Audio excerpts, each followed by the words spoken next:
Right, hi guys. I'd like to show you how to make a lamb and mint pinwheel that we do here. It's really popular and it's really easy. You can do this at home, no problem.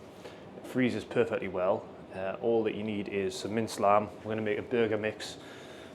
We're doing a lamb and mint one today. So what I've got here is I've got about 7 kilos of minced lamb, sort of about 70% lean, 30% fat, somewhere around there, 75-25 maybe. I've got a pre-mixed burger blend, burger seasoning, which is breadcrumbs, seasoning, preservative. That'll extend the shelf life just a little bit. With minced products, we like to aim for about 3 or 4 days shelf life. You can do this at home. It's just breadcrumbs, salt, pepper, mint. It's dead easy, you know, come up with your own blend. So I'm just going to add this in. I've got enough here to do 2 large pinwheels here. If you're doing this at home, you can obviously do it on a smaller scale. So the seasoning, there's about 700 grams there. It's about 10% of your weight. And then to that as well, equal amounts of water. We might need a little bit more. Every mix is different. It just depends on the fat and the meat that's in there. So we'll just add that and we'll just give this a good mix. You just want to really evenly distribute everything. And you're just looking for a nice texture, not too dry, not too wet, somewhere in the middle.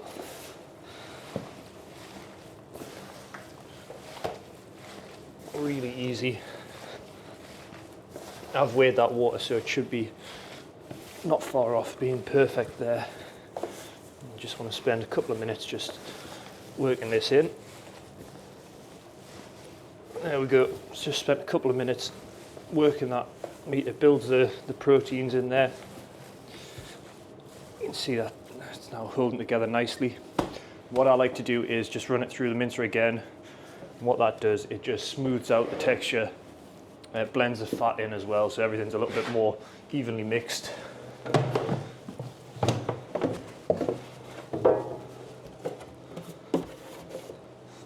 So we'll just run this through. Always got to catch your first little bit of mince, because that won't be mixed. And you can just mix that back in on top there. You can see it smooths out the texture there, out the mincer. There we go. That's the burger meat there.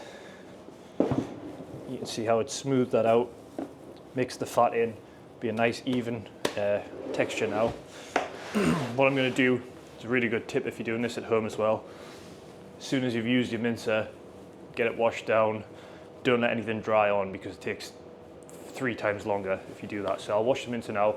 I'll be back in a second. Okay, so that's the mincer washed, ready to go. Like I say, I've done enough for 2 pinwheels here, so obviously just adjust your quantities accordingly if you want to try this at home. Next thing you're going to need is a roll of puff pastry. This is like a 2.5 kilo one, so it's for quite a large pinwheel. What you need to do is just give yourself a little bit of space and roll out the entire sheet. And the reason that we do that is because we want to work from this curled edge over here.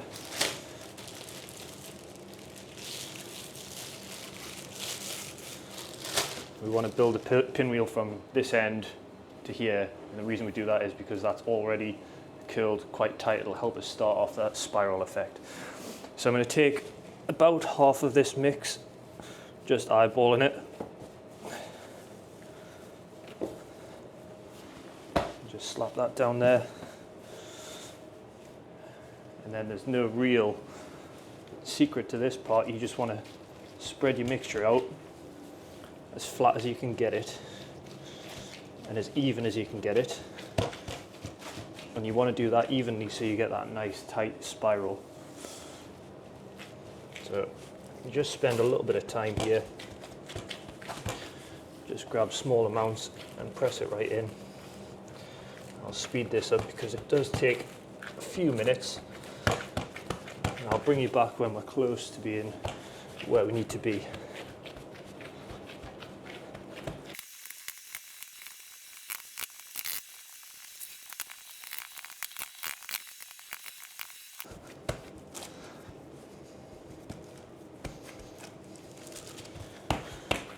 Okay, that was probably about a couple of minutes. I might have sped the footage up a little bit there so you can see what I was doing. I'm just trying to flatten this out the best that I can. And it's used just probably a little bit over 2/3 of that sheet, but we're going to use a little bit of this excess pastry for decoration anyway, so don't worry too much about that. Once you've got it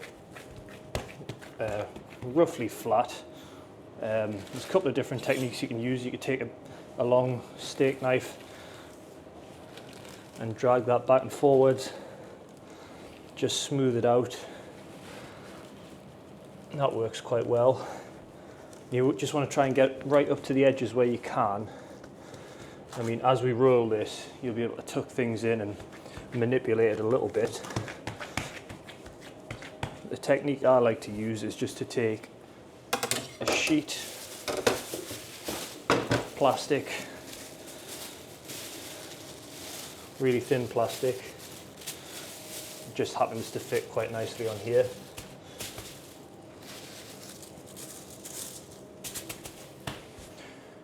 And use this tool. You could use a rolling pin at home if you're doing it at home. This is a fat basher. Just give that a little tap.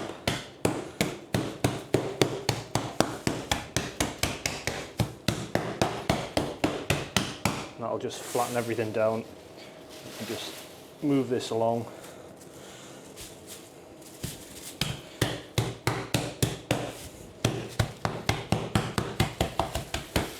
That's looking quite flat there.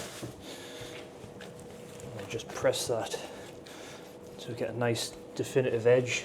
I think that's just about ready to start rolling. I'm probably going to change the camera angle because I'm going to roll it from this end. I don't know how much you'll see from there. Right, I've just flipped you around so you can see what we're doing. I'm working from the end that we've brought the pastry, the meat all the way to the edge of the pastry on. And this first little bit, you just want to spend a few moments just establishing your first twist. So you just want to tuck that underneath. This first one's the most important because it will establish the way that the rest of the pinwheel is going to roll.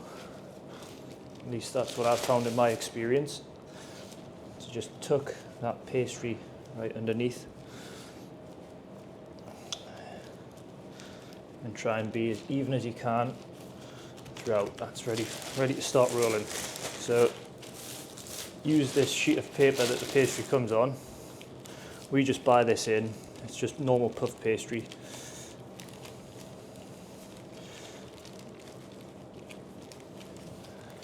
And just work your way ever so gradually, making sure you're tucking that pastry back underneath itself at every twist. And as you go down this sheet, it'll even itself out. And then once we've got it all rolled, we'll give it a final manipulation, and that'll make everything nice and uniform, nice and tight. I mean, you can't just roll it forward like that, but the quality of your product's not going to be as good. Better just to spend a little bit of time making sure you're getting those twists in. The effects really, it's worth spending the extra time on. And it only takes a couple of minutes. And as you go, you just want to keep those ends nice and flat. Just use your hands. And just let this slide towards you as you're rolling, so you're not leaning too far over.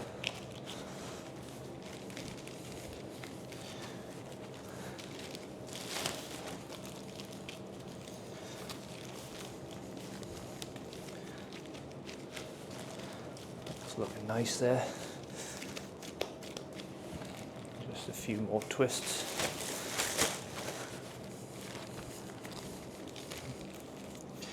And with the ends of your pastry, you can actually see what your pattern's going to look like.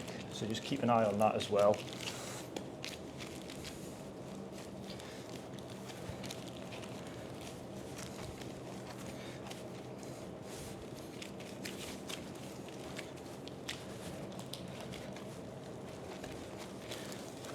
Just as you come to the end, use the weight of this just to smooth out this last little bit.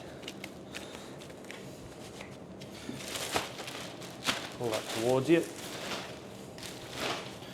and just roll it over like so. And then that's going to seal that pastry edge that's hidden under there. And the final smoothing, just use your hands, get yourself into a nice shape. Just spend a couple of minutes. Makes all the difference, because what you're doing is you're knocking out any voids or air pockets that are in there,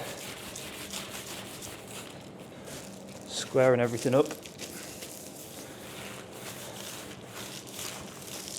establishing that seal on the pastry there. Now I'll just slide that.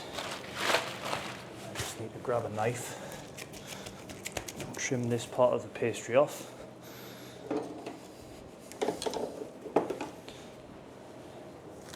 So don't be too precious about where you cut. Give yourself half an inch, a couple of centimeters, whatever, there. And you can bring this up and just loosen the paper or the plastic sheeting. Roll the whole thing. And you can give that edge a good seal. That and give it a roll. Again, you're just smoothing everything out.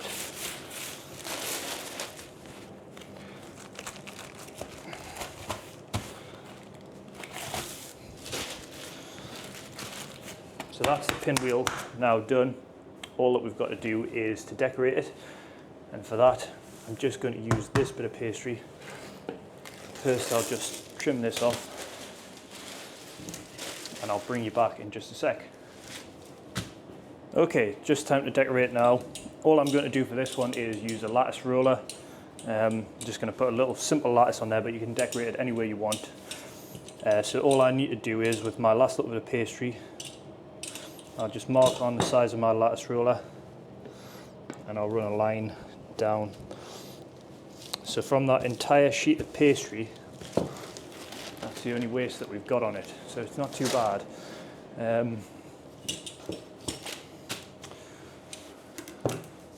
All I'm going to do is use this roller,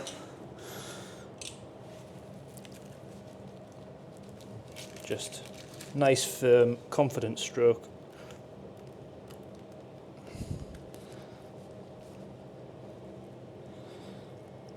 Plenty of pressure on there.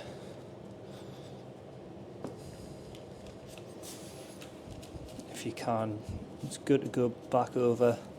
Doesn't always allow you to do that. Sometimes it gets a little stuck.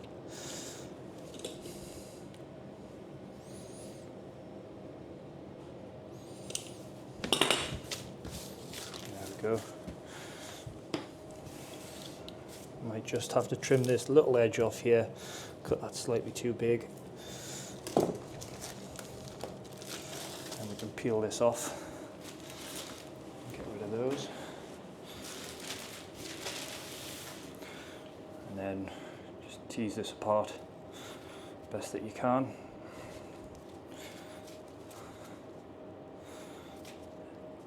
You can spend as much time as you want on decorating. I don't personally spend too much time, because generally here in the shop we cut these into slices for display anyway, so you're only going to see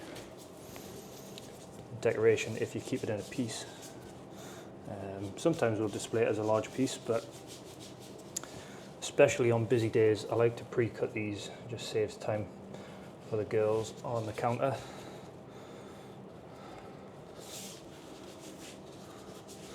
Just tease that apart.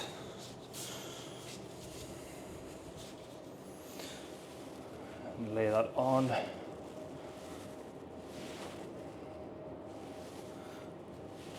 Just like so. And you can just pull the lattices down.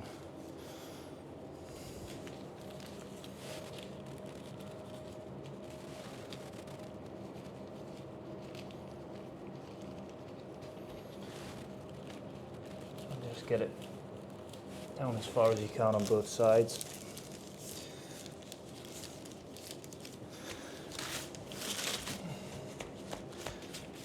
I'm reasonably happy with that.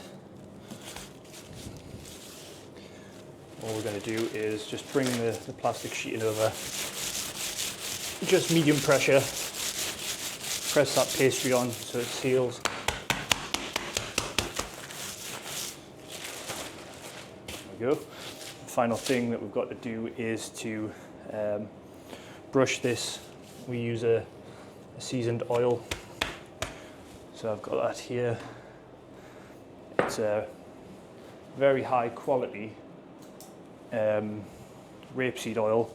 This is blended with mint and rosemary, thyme, parsley, all the flavours that go extremely well with lamb. I'm just going to brush that on, just going to give it a final bit of seasoning.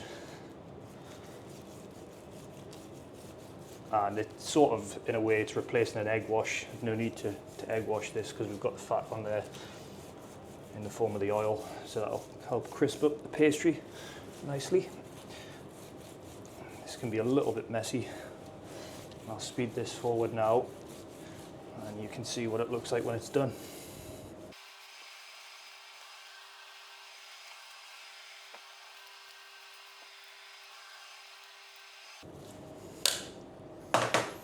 So that's it all brushed there, ready to go.